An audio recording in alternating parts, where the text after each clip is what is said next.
El intento de integración de Santo Domingo a la Gran Colombia, 1821-1822. Un ensayo de Germán A. de la Reza, Universidad Autónoma Metropolitana, Unidad Xochimilco. Resumen.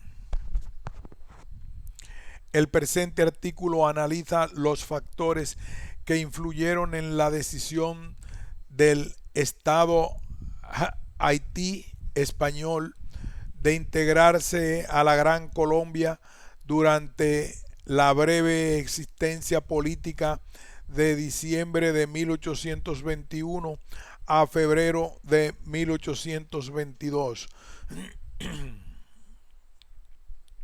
Los resultados de la investigación ponen de relieve la complejidad de la estrategia dominicana y agregan a la hipótesis vigentes la importancia de la convocatoria unionista y la identidad de la república fundada por Simón Bolívar en 1819.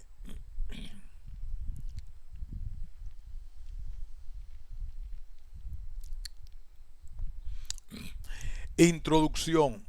A principios de diciembre de 1821, un grupo de patriotas y la guarnición local, reunidos por José Núñez de Cáceres en la plaza pública, proclaman la independencia de la parte oriental de la isla de Santo Domingo por la pequeñez de su población, poco más de 70,000 habitantes, la falta de ejército, marina y erario estable.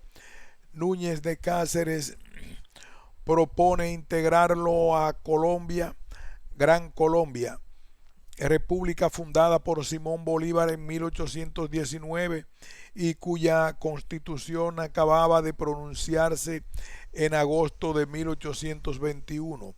Tras 9 semanas de existencia, el nuevo estado es ocupado por las tropas comandadas por Jean-Pierre Boyer, anexado a Haití. La explicación del único proyecto independentista antillano que se concretiza en la época abarca hechos y percepciones a menudo contradictorios. Si consideramos un grupo de evidencias, los factores determinantes son el deseo de autonomía de Santo Domingo y el temor de una nueva invasión haitiana y la consecuente abolición de la esclavitud. Si tomamos otra serie, es fundamental el clima político generado por el trienio liberal español 1821-1823 y la necesidad de prevenir revueltas de esclavos como las que había provocado el debate abolicionista de la Constitución de Cádiz en 1812.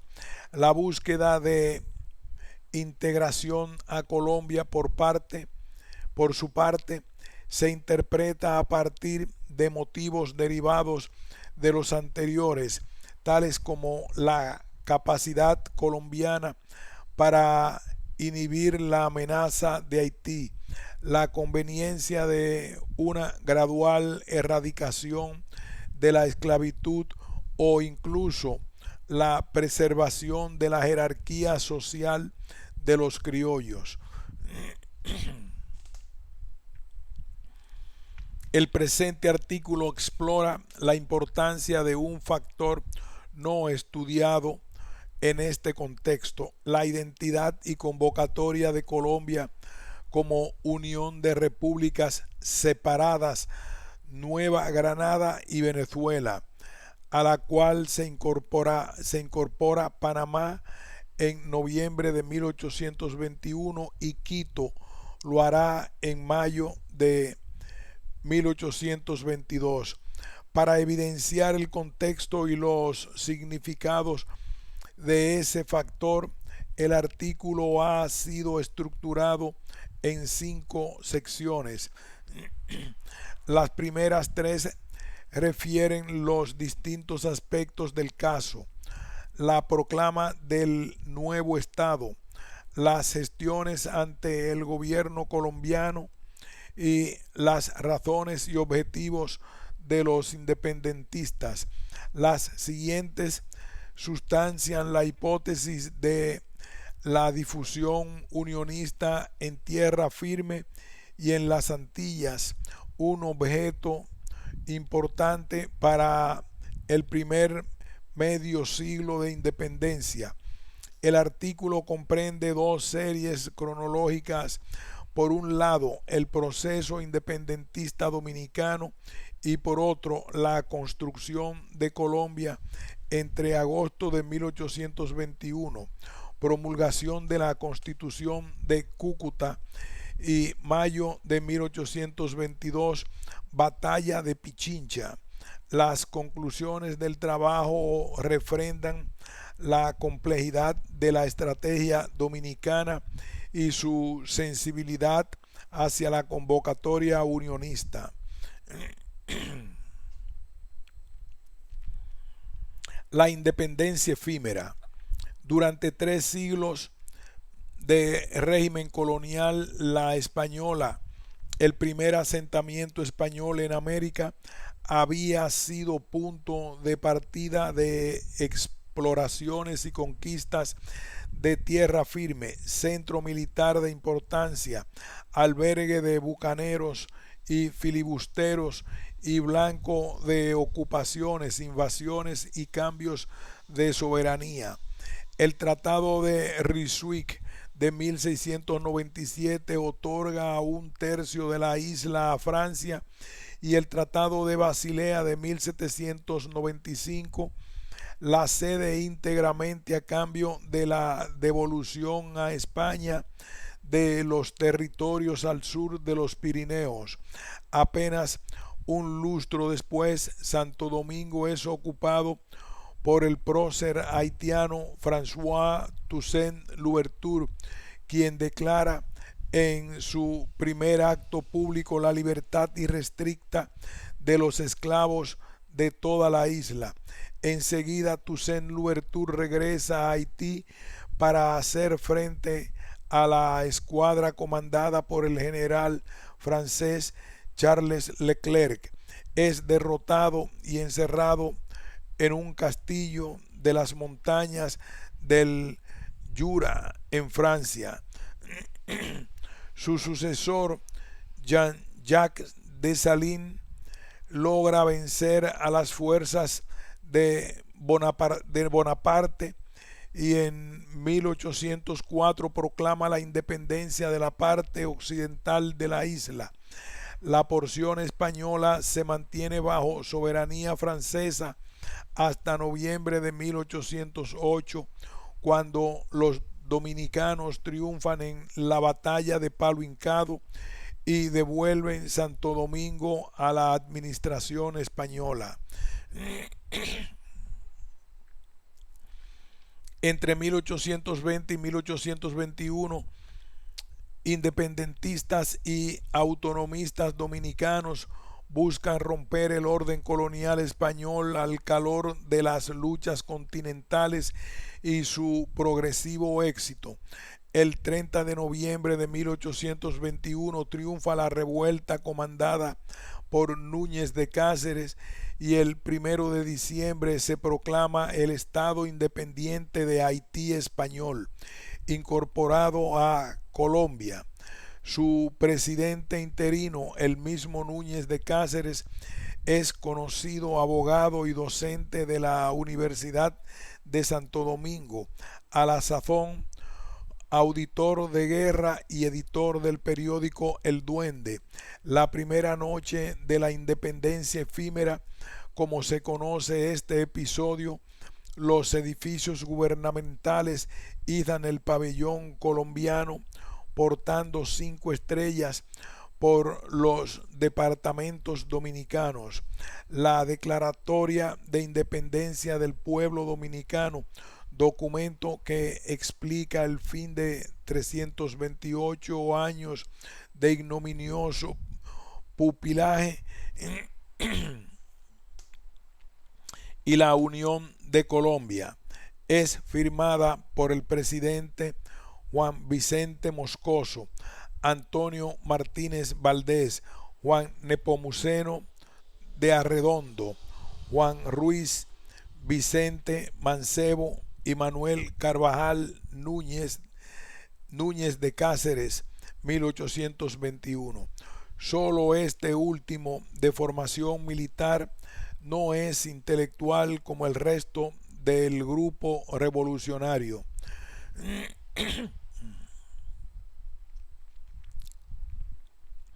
El acta constitutiva del nuevo Estado se compone de 39 artículos. 3 de estos son los más significativos para nuestro tema. El cuarto instituye que la parte española de la isla entrará desde luego en alianza con la República de Colombia para convertirse en uno de los estados de la Unión. El quinto dispone el envío a la mayor brevedad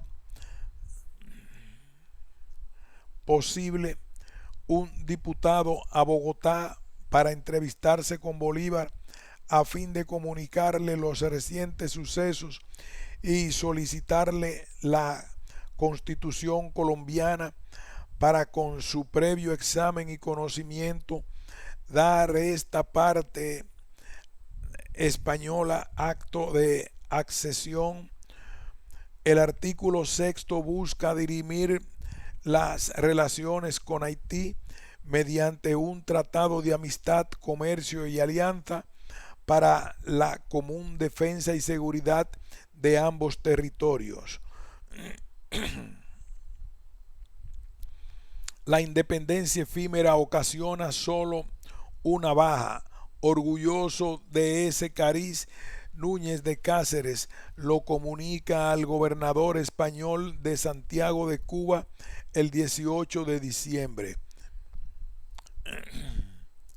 Cita: por fortuna, la dominación española ha cesado desde el día 1 de diciembre de los corrientes en que Santo Domingo proclamó y juró su independencia, elevándose al rango de una nueva nación con el nombre de Estado Independiente de Haití Español. Tan feliz suceso ha sido la obra de una familia estrechamente unida que arregla sus intereses del modo que tiene por más conforme a su futuro bienestar. La discordia y el espíritu de partido no han turbado sus acuerdos y deliberaciones. A nadie se ha dicho una palabra injuriosa, cuanto menos cometido el más pequeño ultraje o injuria personal. Americanos y europeos viven en paz, se abrazan fraternalmente y salen del territorio los que no gustan respirar el aura benéfica de la libertad. El 19 de diciembre y el 5 de enero de 1822, Núñez de Cáceres escribe al presidente haitiano para comunicarle los cambios y proponerle un tratado de comercio y amistad. Sus misivas buscan transmitir energía y confianza en el nuevo Estado, aunque el 11 de enero Boyer responde rechazando la unión con Colombia por considerar que su existencia viola el artículo 41 de la Constitución de Haití. Según esta disposición, la República es una e indivisible. La carta le sirve para anunciar su intención de visitar la parte oriental de la isla. Cita: no como conquistador, no quiera Dios que este título se acerque jamás a mi pensamiento, sino como pacificador y conciliador de todos los intereses en armonía con las leyes del Estado. No espero encontrar por todas partes sino hermanos, amigos, hijos que abrazar. No hay obstáculo que sea capaz de detenerme. Cada uno puede estar tranquilo por su seguridad personal y la de sus propiedades. Termina la cita. Como anunciado, Boyer ocupa la parte oriental de la isla al frente de un ejército reclutado entre una población de 400,000 habitantes, 5.6 veces más grande que la isla de Santo Domingo. Mackenzie, 1830. Price Mars, 2000. Asumiendo la derrota, el 9 de febrero, Núñez de Cáceres entrega las llaves de la ciudad a Boyer, pero le advierte en su discurso que la actitud pacífica de los dominicanos no debe considerarse como un resultado de la capacidad y habilidad del ocupante.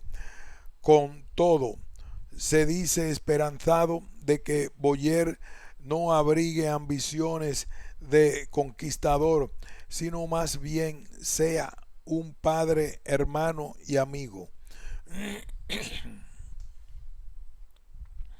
El discurso, publicado solo en francés, resalta por otros dos motivos. El primero, por su advertencia de que, siendo el idioma el instrumento natural de comunicación entre los hombres, la falta de comunicación entre las dos partes de la isla redundará en un muro de separación tan natural como invencible.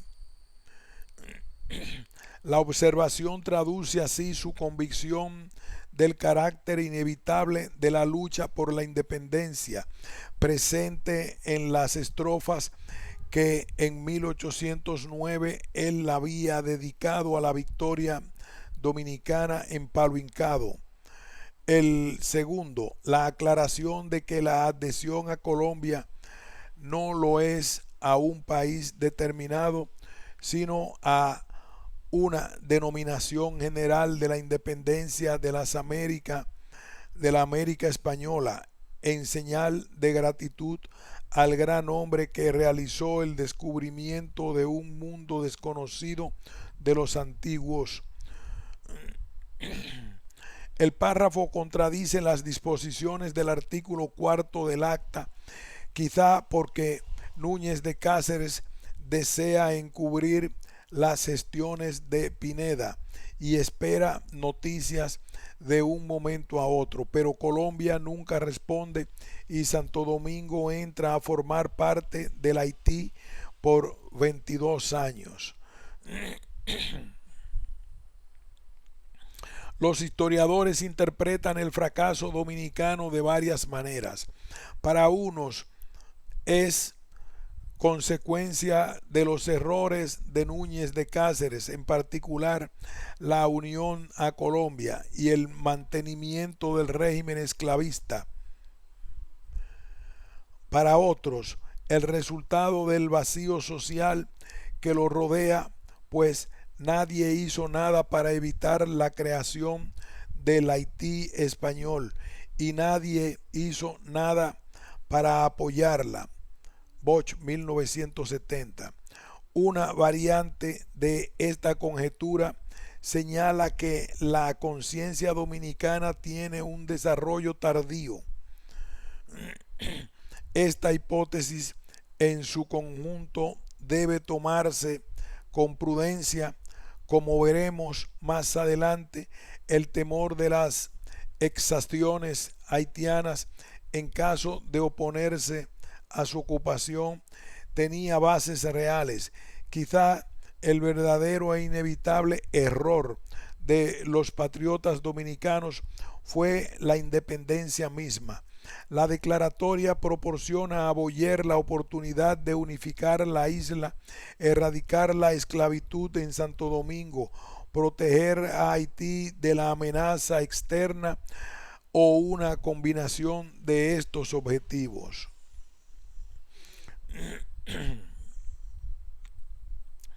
Durante más de 2 décadas, los ocupantes realizan en Santo Domingo una serie de cambios que incluyen la abolición de la esclavitud, la confiscación de los bienes de la Iglesia Católica y la expropiación de las tierras de los criollos emigrados, en su mayoría a Cuba, Puerto Rico y Colombia. No todas las transformaciones son de este tenor. En noviembre de 1823, Boyer prohíbe que las actas públicas se redacten en español, en un intento de sustituir este idioma por el francés. En febrero de 1826, Boyer convierte el pago a Francia de 150 millones de francos, reducida posteriormente a 60 millones por su reconocimiento diplomático en deuda nacional, es decir, de ambas partes de la isla. Estos y otros hechos acrecientan las diferencias de las poblaciones haitiana y dominicana hasta hacerlas irreconciliables. El 27 de febrero de 1844, la logia La Trinitaria, encabezada en el exilio por Juan Pablo Duarte, expulsa a los haitianos de Santo Domingo y proclama la segunda independencia del territorio bajo su actual denominación de República Dominicana.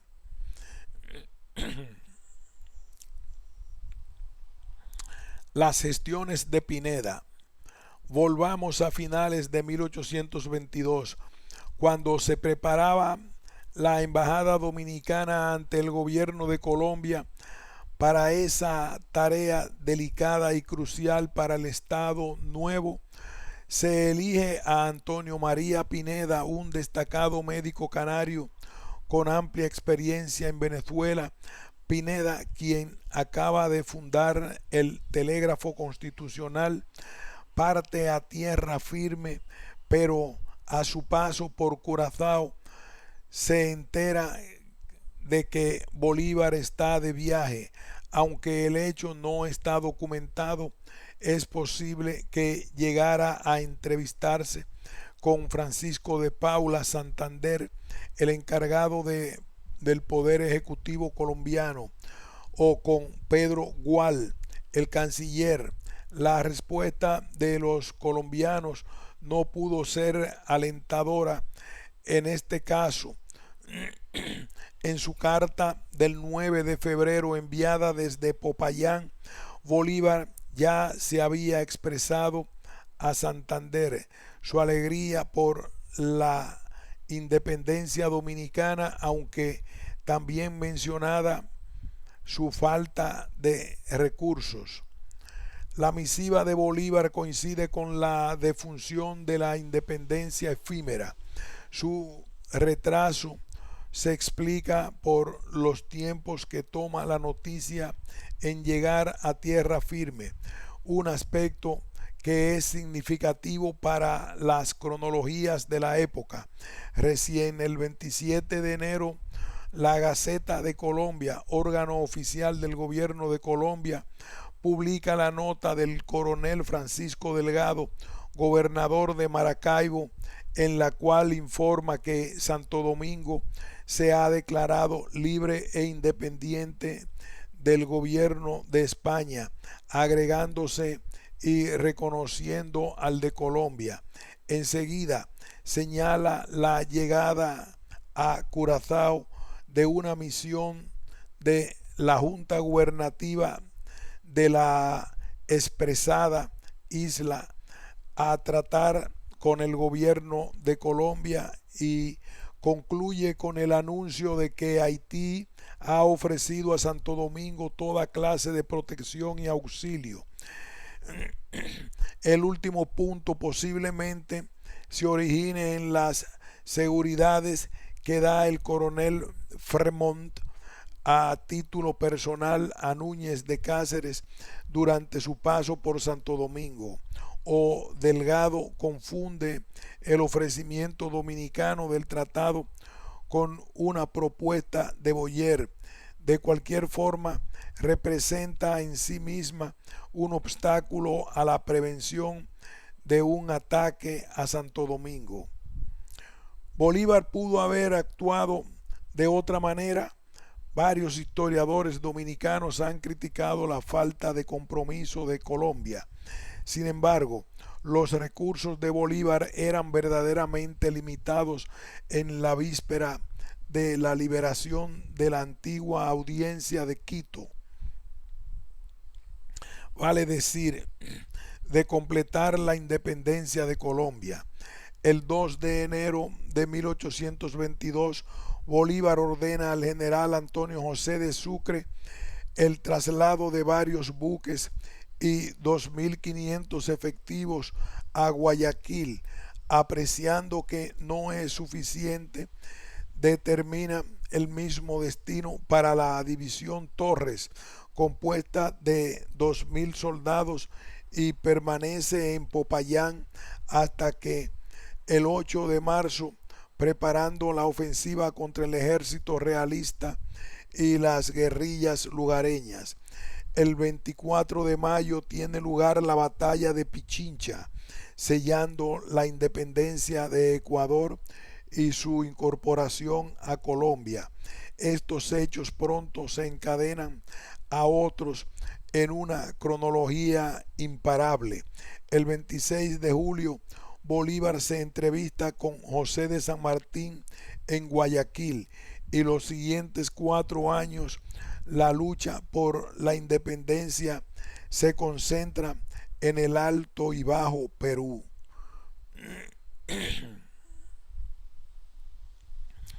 Pero Bolívar no desestima la proeza del Caribe.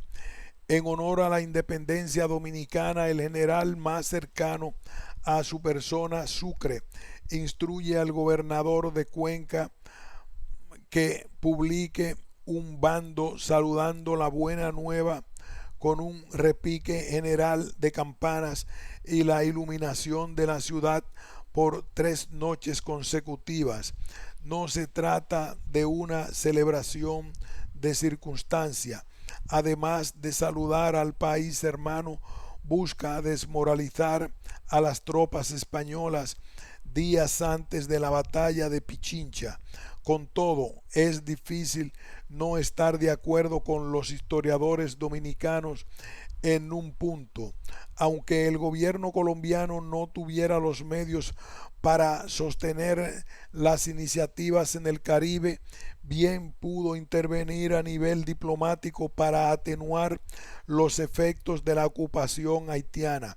Para ello, Colombia podía invocar el llamado de Santo Domingo y servirse de las relaciones amigables de su famoso presidente para lograr una mediación amistosa. Razones y objetivos de la independencia efímera. Faltó previsión a los patriotas dominicanos. Sus razones y objetivos eran precipitados.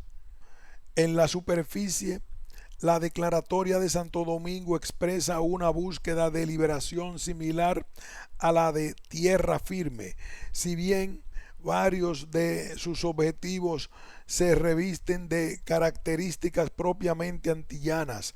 No cabe duda que los patriotas dominicanos buscan aprovechar la revolución continental para alcanzar la autodeterminación y junto con ella erradicar el monopolio español de los altos cargos y del comercio exterior. El grupo social más importante, los ateros, así como los comerciantes y los madereros convergen sobre todo en el segundo propósito. La independencia efímera también puede verse como un golpe preventivo, inspirado en las estrategias continentales y que busca anticiparse a los cambios que ocasionaría la aplicación de la Constitución de Cádiz, Bryan, 1995.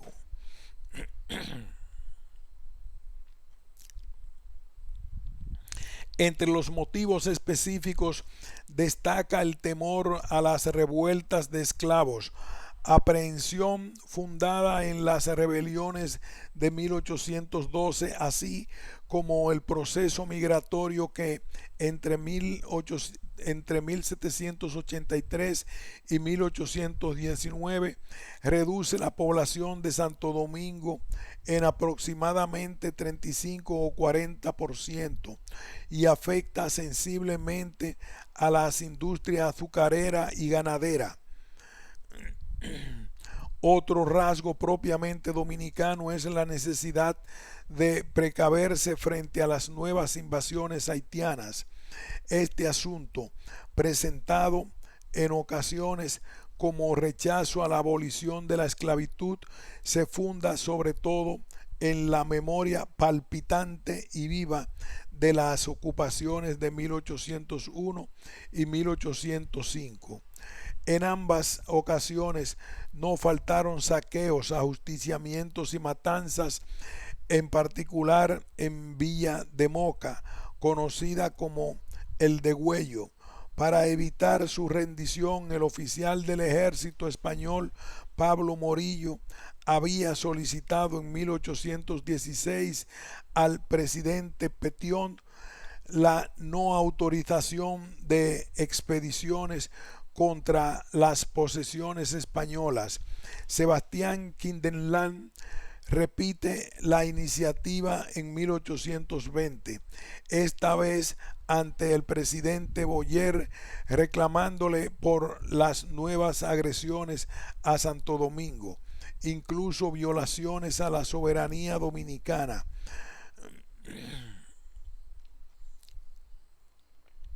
La necesidad dominicana de integrarse a Colombia y no a otra república como México o Estados Unidos, o de promover la unión con Cuba o Puerto Rico, también responde a estímulos específicos. El prestigio de Colombia y el genio militar de Bolívar son atractivos indudables y posiblemente lo haya sido la política colombiana respecto de la esclavitud.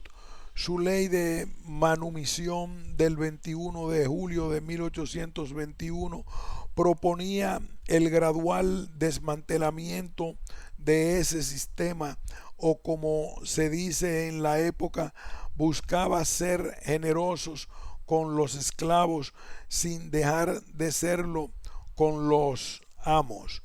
De igual manera pudo impresionar el que las revoluciones independentistas de Venezuela y Nueva Granada no hubieran alterado las jerarquías sociales ni la primacía de los criollos. Sin embargo, concretar estos objetivos no implicaba necesariamente la unión con Colombia, y en su conjunto estos enfoques desatienden uno de los elementos más difundidos y consecuentes de la política exterior de Colombia. Para la elucidación de este argumento, consideremos su Carta Magna y las primeras embajadas colombianas en Hispanoamérica.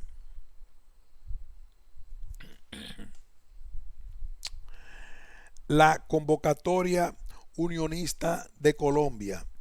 La primera referencia al proyecto de Colombia como unión de Venezuela y Nueva Granada figura en la Carta de Jamaica, escrita por Bolívar el 6 de septiembre de 1815 durante su exilio en las Antillas. Concluida la independencia de Venezuela en diciembre de 1819, el prócer sudamericano propone al Congreso la creación de Colombia como garantía de la libertad de la América del Sur. El 17 de ese mes, el Congreso, a cuya voluntad decide sujetarse Nueva Granada, decreta su fundación. Casi 2 años después, la Asamblea se reúne en la Villa del Rosario de Cúcuta para debatir sobre su forma de gobierno y promulgar su constitución.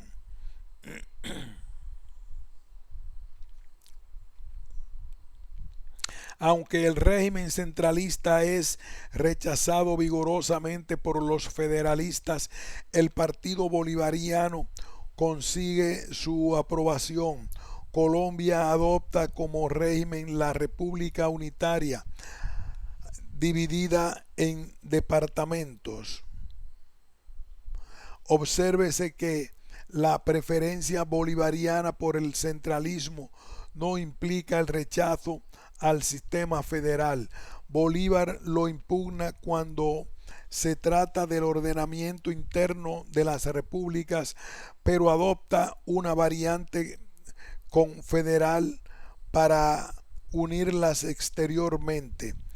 Si el Estado unitario es el mejor medio para preservar el orden interno, la confederación lo es para la pacificación y la defensa de las nuevas repúblicas.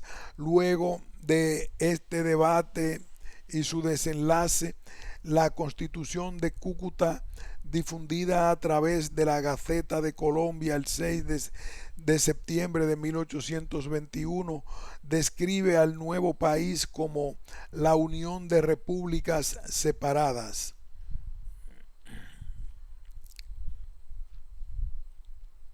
A poco tiempo de su creación, Colombia es el país hispanoamericano de mayor prestigio. En su evaluación de 1821 de los países de Europa y América, el abate de Pratt, 1822, constata el notable avance de la gobernabilidad democrática gracias a la creación de esa gran república. Sus dimensiones territoriales: 2.172.609 kilómetros cuadrados en aquel momento, Codazzi, 1850. La población de 2.500.000 habitantes, además del liderazgo de Bolívar, le dan una temprana respetabilidad. En mayo de 1823, John Quincy Adams, futuro presidente de la Unión Americana y entonces secretario de Estado, la cree llamada a ser en adelante una de las naciones más poderosas de la Tierra, tanto por su acceso a los océanos Pacífico y Atlántico y sus ríos navegables, el Amazonas y el Orinoco y el Magdalena, como por la fertilidad de su suelo y la abundancia de sus riquezas mineras. Apoyado en el doble prestigio de una república floreciente y su ejército victorioso, Bolívar pone las bases de la integración hispanoamericana mediante una red de tratados bilaterales de unión, liga y confederación perpetua. Para lograr este cometido, envía a Miguel de Santa María a México, que aún englobaba a Centroamérica, y a Joaquín Mosquera a Perú, Chile y Buenos Aires. El nombramiento de estos ministros sucede los días 10 y 11 de octubre de 1821, 3 meses antes de que se conozca en Bogotá la proclamación del Estado de Haití español. Sus instrucciones, redactadas por Gual a partir del plan bolivariano, persiguen la formación de una liga verdaderamente americana y ajena a objetivos coyunturales. Cita: esta confederación no debe formarse simplemente sobre los principios de una alianza ordinaria para la ofensa y defensa, debe ser mucho más estrecha que la que ha formado últimamente en Europa contra las libertades de los pueblos. Es necesario que la nuestra sea una sociedad de naciones hermanas, separadas por ahora en el ejercicio de su soberanía por el curso de los acontecimientos humanos, pero unidas, fuertes y poderosas para sostenerse contra las agresiones del poder extranjero. Es indispensable que usted encarezca incesantemente la necesidad que hay de poner desde ahora los cimientos de un cuerpo anfictiónico o asamblea de plenipotenciarios que dé impulso a los intereses comunes de los estados americanos, que dirima las discordias que puedan suscitarse en lo futuro entre pueblos que tienen unas mismas costumbres y unas mismas aptitudes, y que por falta de una institución tan santa pueden quizás encender las guerras funestas que han desolado otras regiones menos afortunadas.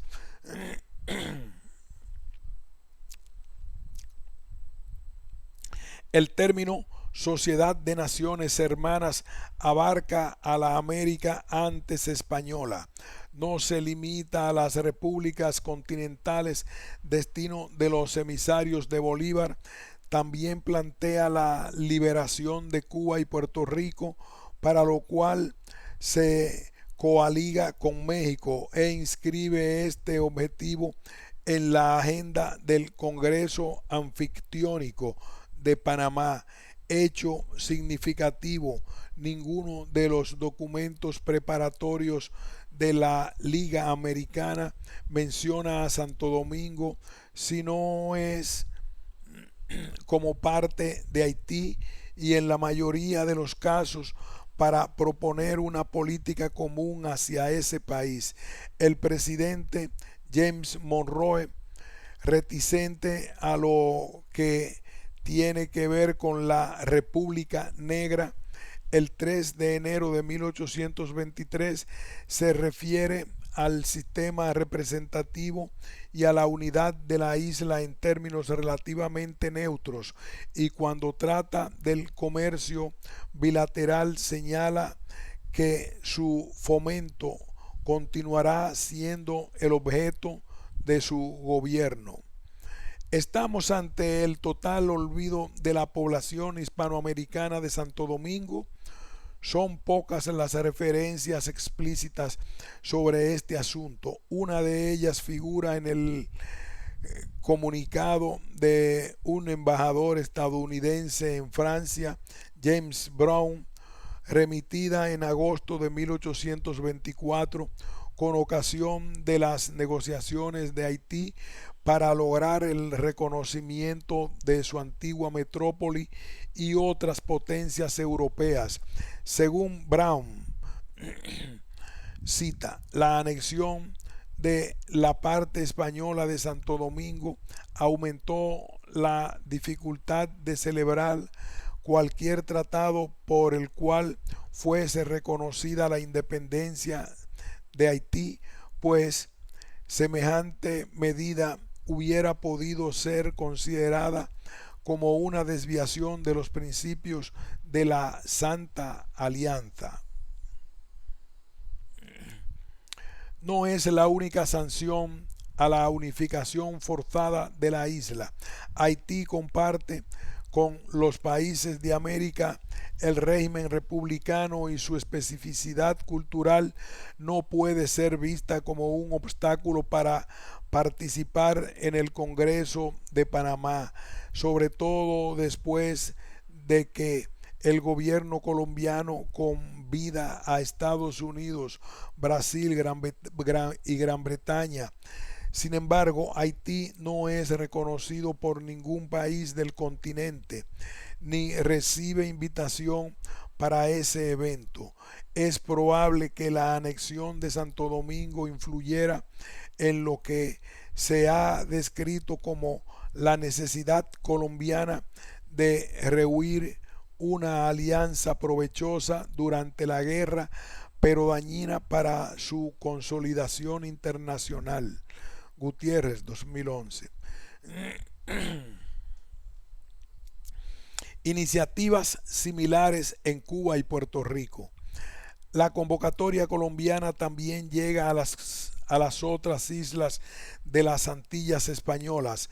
En 1821 se funda en Cuba la Sociedad Secreta Soles y Rayos de Bolívar, con el propósito de instaurar una república independiente vinculada a tierra firme. Su nombre alude a una formación de tipo celular. Quien recluta es un sol. Cada reclutado en número se siente de 7 por célula, un rayo. A mediados de 1823, José Francisco Lemus redacta 3 proclamas sobre la creación del Estado Independiente Cubanacán, unido a las repúblicas hispanoamericanas. Según su primera proclama, el motivo inmediato de la revolución es el rechazo a la supuesta venta de Cuba al Imperio Británico. Al igual que Núñez de Cáceres, Lemus cree necesario salvaguardar la existencia política del Estado insular mediante la unión cordial y una alianza sólida con todas las nacientes repúblicas que afortunadamente nos han precedido al fundamento del imperio de la razón, de la libertad y de las luces en este dichoso medio mundo. El gobierno provisional de Cubanacán se conforma de 3 personalidades: Lemus como presidente, José Lemus Valdés como vicepresidente y Juan Jorge Peol en el cargo de general de Marina, inspirado en Colombia, y como también lo deseaban los dominicanos, la segunda proclama propone la erradicación de la esclavitud de manera gradual y por vía legislativa. Sugiere primeramente aliviar el horroroso destino de los esclavos, mientras que los representantes de nuestra patria propongan los medios de su redención.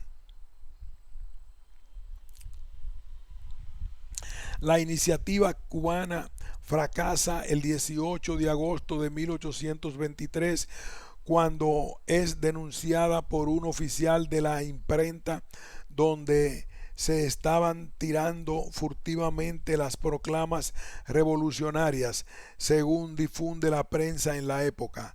A juzgar por las medidas tomadas por las autoridades peninsulares, sobre todo el destierro del 602 de sus miembros, entre los cuales destaca el poeta José María Heredia, una de las cumbres del romanticismo hispanoamericano. El movimiento cubano no es minúsculo ni carece de influjo.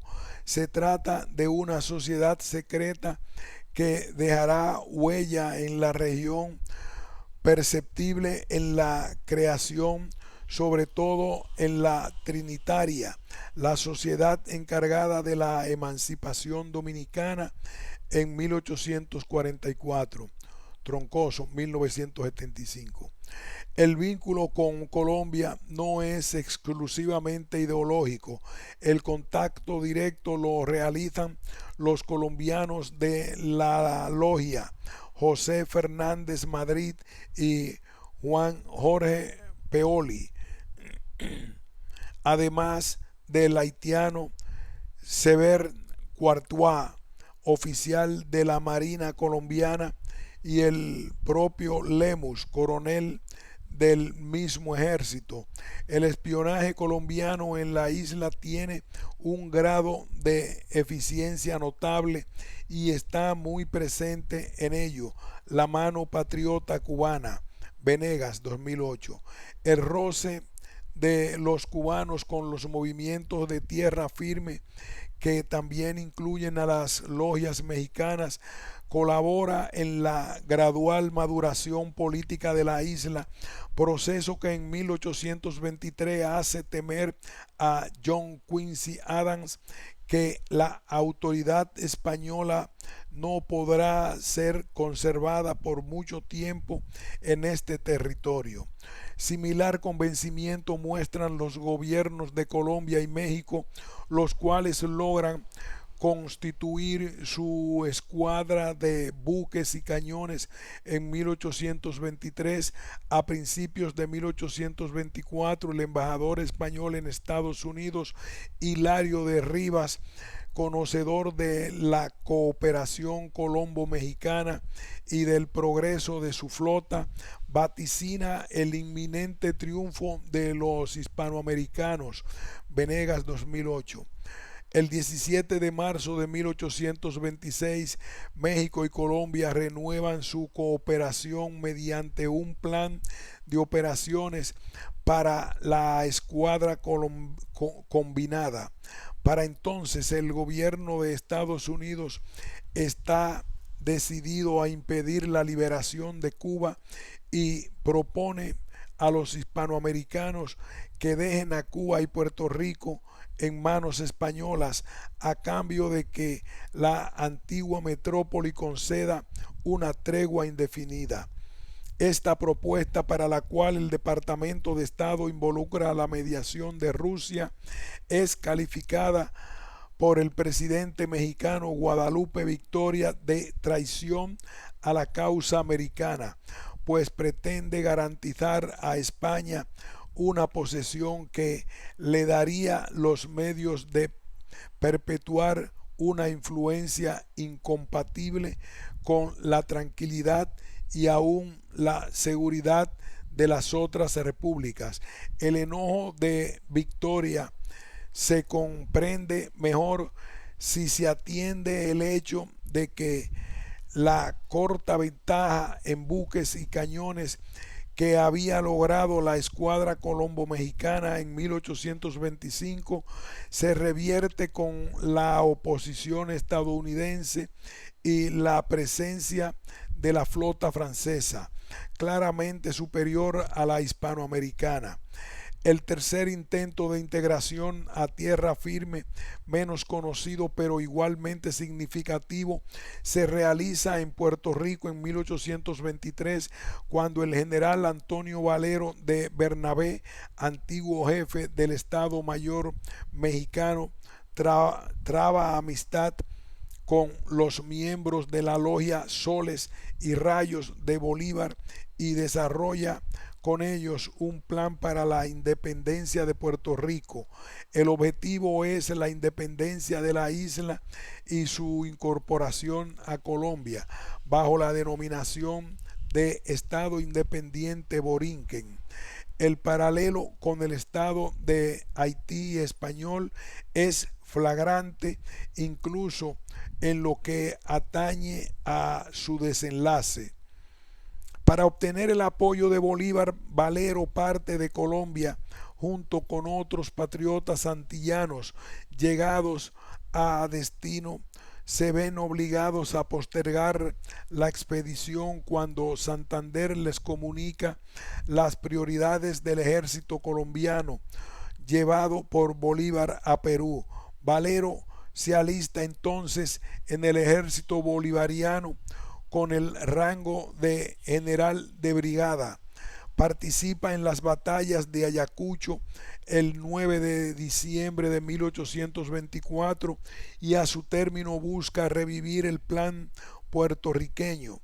La defensa estadounidense del statu quo de Cuba y Puerto Rico, la ausencia de fuerzas organizadas dentro de la isla y las crecientes dificultades de Colombia prolongan el período de espera por varios años.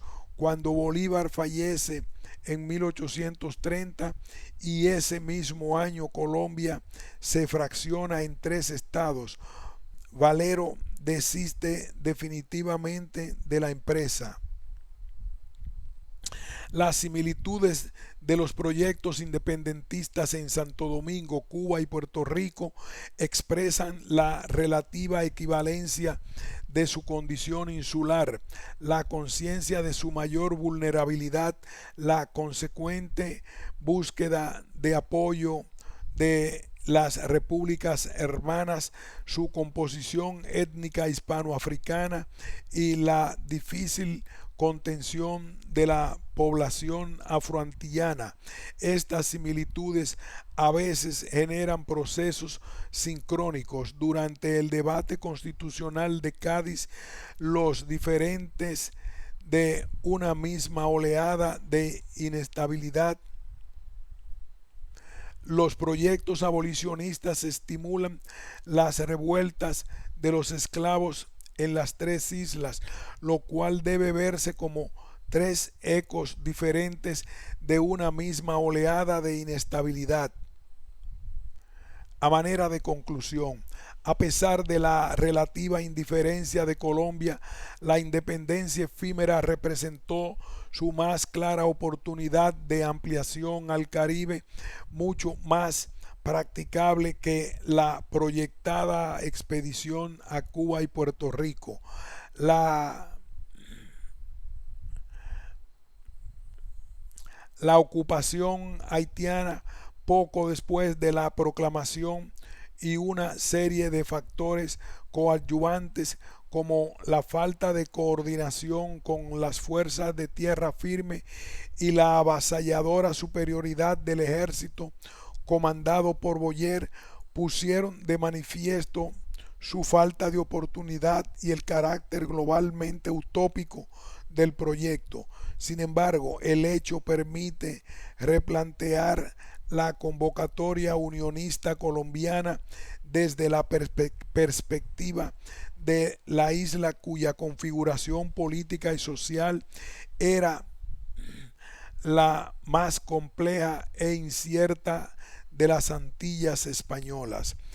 El argumento central del artículo, la importancia del mensaje bolivariano para la comprensión del ensayo de integración de Santo Domingo a Colombia, abre algunas direcciones para futuras líneas de investigación, en particular el papel de las relaciones de cooperación durante el proceso de estatización de las antiguas unidades de la colonia y más concretamente el efecto de la convocatoria unionista sobre determinados cambios en las Antillas españolas.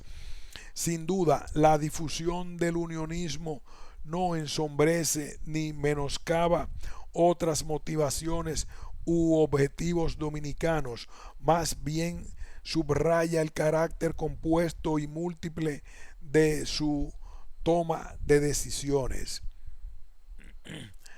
Fin de este ensayo